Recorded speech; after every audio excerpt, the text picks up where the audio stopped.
اس کے بعد ہے دلیل۔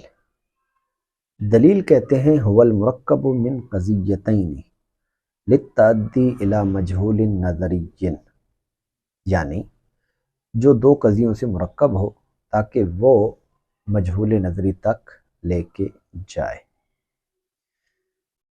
یہاں پر اس سے پہلے بھی ہم دلیل کو ضمناً بیان کر چکے ہیں کہ مقدمے کے اندر ہم نے یہ بیان کیا تھا کہ مقدمہ کہتے ہیں جزء دلیل کو، اگرچہ اس کو پہلے ذکر کرنا چاہیے تھا اور اس کو بعد میں ذکر کرنا چاہیے تھا، بہرحال یہ بھی درست ہے۔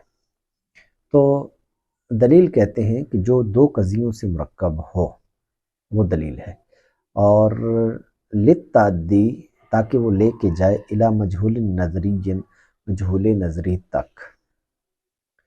تو دلیل جس طرح میں نے عرض کیا تھا کہ دو مقدمے ہوتے ہیں، ایک کو صغریٰ ہم کہتے ہیں، دوسرے کو کبریٰ کہتے ہیں۔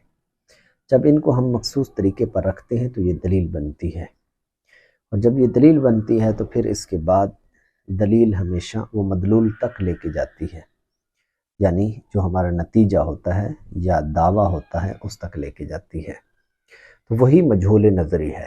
مثال کے طور پر ایک شخص ہے، وہ میلاد شریف کو معاذ اللہ وہ کہتا ہے کہ یہ گمراہی ہے، اور دلیل کیا پیش کرتا ہے؟ کہتے ہیں اس لیے کہ یہ میلاد منانا یہ بدعت ہے، اور ہر بدعت گمراہی ہے۔ اب پہلا صغریٰ ہے اور دوسرا کبریٰ ہے۔